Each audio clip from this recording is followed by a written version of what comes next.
इस एपिसोड के शुरुआत में सब सिपाही मेहमान खाने में खाना खा रहे थे। खाना खाने के बाद बामसी एक बार फिर सब सिपाहियों को एक बहादुर तुर्क जंगजू की कहानी सुनाता है। कहानी सुनकर सब सिपाही पुरजोश हो जाते हैं। दूसरी ओर जावेदार कबीले में कुतलूजा बावर्ची खाने में दाखिल होता है और आयबूक से पूछता है, तुम यहाँ क्या कर रही हो? आयबूक कहती है, मैं अमीर हजरत के लिए खाना तैयार कर रही हूँ। कुतलूजा कहता है, जब मैंने आखिरी दफा तुम्हें देखा था तब तुम टोकटामिश के लिए खाना तैयार कर रही थी। आयबूक कहती है, अल्लाह उन पर रहम करे, वो मासूम आदमी थे। मुझे पता चला है कि ओराल साहब ने सिमोन को मारकर उनका बदला ले लिया है। कुतलूजा कहता है, लेकिन उस मासूम को जहर देने वाले हाथ अगर यहाँ मौजूद ना होते तो सिमोन कामयाब ना होता। आयबूक कहती है, चौलपन खातून मेरा इंतजार कर रही हैं। ये कहकर वो वहाँ से चली जाती है। अगले दिन मेहमान खाने में गवर्नर की दावत का इंतजाम हो रहा था। सिपाही मेज पर खाने वाली चीजें लगा रहे थे। तुर्गुद्दवान से कहता है, बाजार में हर आने जाने वाले पर नजर रखो। दूसरी ओर अतदुल आतुक से पूछते हैं, क्या आपने सब एहतियाती तदाबीर कर ली हैं? आतुक कहता है, जी हाँ सरदार, सब कुछ हमारे कंट्रोल में है। अतदुल कहते हैं, आज का दिन बाजार और यहाँ के ताजिरों के लिए बहुत अहम है। आतुक कहता है, मुझे सादतिन की फिक्र है, कहीं वो कोई मसला पैदा ना कर दे। अतदुल कहते हैं, वो और ओराल दोनों मिल गए हैं, अब वो दोनों साथ मिलकर फितना करेंगे, लेकिन उन्हें करने दे, अल्लाह हमारे साथ है। इतने में अब्दुर्रहमान अंदर आकर बताता है, गवर्नर और वसीरियस यहाँ पहुँच चुके हैं। दूसरी ओर जावेदार कबीले में सादतिन के लिए खाने की मेज सजाई जा रही थी। आयबूक चौलपन से कहती है, कुतलूजा मुझ पर दबाव डाल रहा है और टोकटामिश के बारे में जानकारी हासिल कर रहा है। चौलपन कहती है, तुम अपनी जुबान को काबू में रखना और उससे कुछ मत कहना। दूसरी ओर गवर्नर मेहमान खाने में पहुंच जाता है और अतदुल गर्मजोशी के साथ उसका इस्तकबाल करते हैं। हेलेना भी हलीमा से गले मिलती है और फिर बामसी को देखकर मुस्कुराती है। फिर हेलेना गवर्नर को बामसी के पास ले आती है और कहती है, बाबा, ये है वो आदमी जिसने मेरी जान बचाई थी। गवर्नर कहता है, मैं तुम्हारा शुक्रगुजार हूँ बहादुर आदमी, तुम्हारा क्या नाम है? बामसी उसे अपना नाम बताता है और कहता है, अल्लाह की मदद से मैं हेलेना को बचाने में कामयाब हो गया। इसके बाद हलीमा हेलेना को लेकर दूसरी ओर चली जाती है और गवर्नर और वसीरियस खाने की मेज़ पर बैठ जाते हैं। इस दौरान वसीरियस बहुत गौर से मेहमान खाने को देख रहा था। दूसरी ओर हेलेना बामसी की बहुत तारीफें करती है और कहती है, वो बहुत बहादुर सिपाही है। बानू चिचैक कहती है, वो सिर्फ बहादुर ही नहीं बल्कि एक अच्छे दिल वाला इंसान भी है। जावेदार कबीले में आयबूक अपने खेमे में थी। इतने में चौलपन पीछे से आती है और एक लकड़ी से उसके सर पर जोर से मारती है। आयबूक बेहोश हो जाती है। फिर चौलपन उसके मुंह पर एक तकिया रखती है और उसे जान से मार देती है। मरकजी खेमे में खाना शुरू हो जाता है।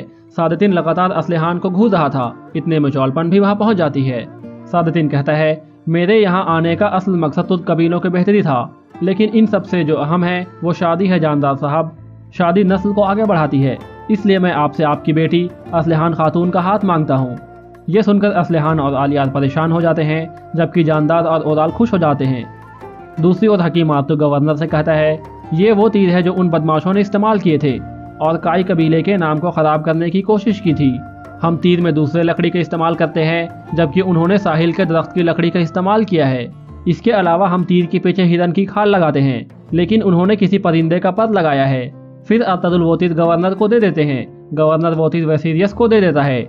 वसीरियस तीर देखने के बाद कहता है, आप क्या कहना चाहते हैं अतदुल साहब? अतदुल कहते हैं, जिस मुजरिम ने ये तीर तैयार किए हैं वो ना ही तुर्क है और ना ही काई कबीले से है। वसीरियस कहता है, आप में यह कहने की जुर्रत कैसे हुई कि वो गद्दार हम में से है? अतदुल कहते हैं, क्योंकि इस तीर में आगे की ओर जो लोहा लगा है वो तुर्क जैसा नहीं बल्कि बाज़ंतीनियों का है, इसलिए आपको गद्दार को अपने अंदर तलाश करना चाहिए। और आप ये जान ले कि मैं जब तक उस गद्दार को पकड़ कर मार नहीं देता तब तक मैं सुकून से नहीं बैठूंगा। गवर्नर कहता है, उस गद्दार को पकड़कर सजा देना मेरी जिम्मेदारी है अतदुल साहब, लेकिन मैं आपके सिपाहियों का बहुत शुक्रगुजार हूँ जिन्होंने मेरी बेटी की जान बचाई।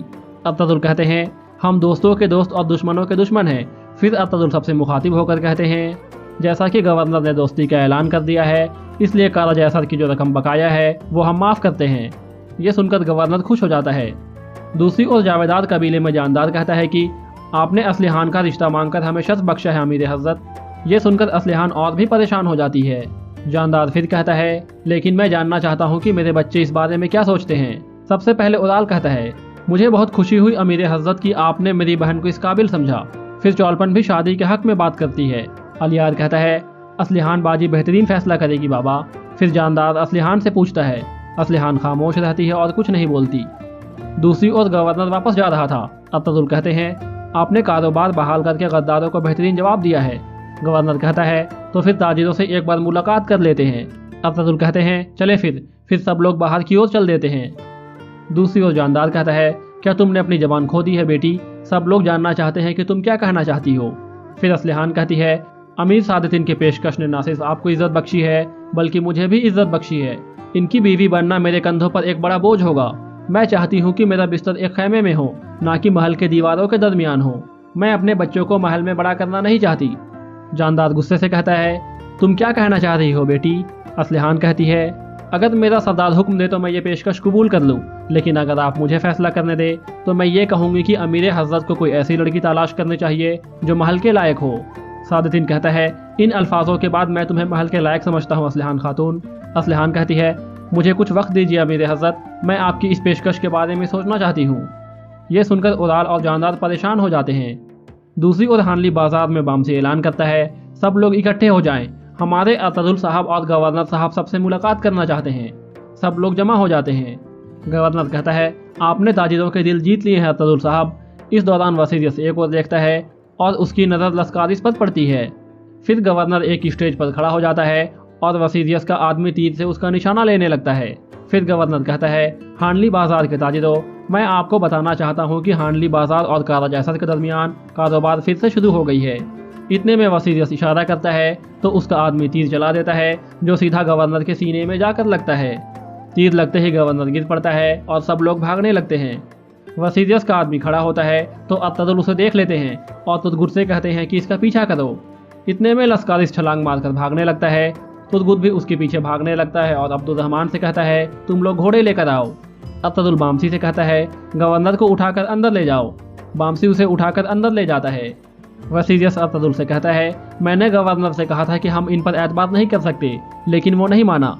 अगर गवर्नर मर गया तो ये मामला यहीं ख़त्म नहीं होगा। ये मत भूलना कि यह हादसा तुम्हारे बाजार में हुआ है अतदुल। दूसरी ओर लस्कारिस भाग रहा था और तुदगुद उसका पीछा कर रहा था। भागते भागते लस्कारिस अपने घोड़े के पास पहुंच जाता है और घोड़े पर सवार होकर भाग जाता है। इतने में अब्दुर्रहमान भी घोड़े लेकर वहां आ जाता है। तुदगुद अपने घोड़े पर सवार होता है। फिर वो सब मिलकर उसका पीछा करने लगते हैं। दूसरी ओर बामसी गवर्नर को उठाकर मेहमान खाने के अंदर पहुंच जाता है। वसीयत अतदुल से कहता है तुम्हारा बाजार, तुम्हारे ताजिर और तुम्हारे मेहमान, अगर तुम उस कातिल को तलाश ना कर सके तो हमारे शहनशाह की नज़र में तुम मुजरिम हो गए अतदुल। अतदुल कहते हैं क्या तुम जानते नहीं कि पिछले कुछ दिनों से वो हमें निशाना बना रहे हैं? वसीयत कहता है ये बाजार ही फितने का जड़ है अतदुल। अगर तुम उस मुजरिम को तलाश ना कर सके तो मैं सबको जलाकर खाक कर दूंगा। अतदुल कहते हैं मैं उसे तलाश कर लूँगा और उस मुजरिम का मालिक जो भी होगा उसे छुपने की जगह तक नहीं मिलेगी। और यहीं ये एपिसोड ख़त्म हो जाता है।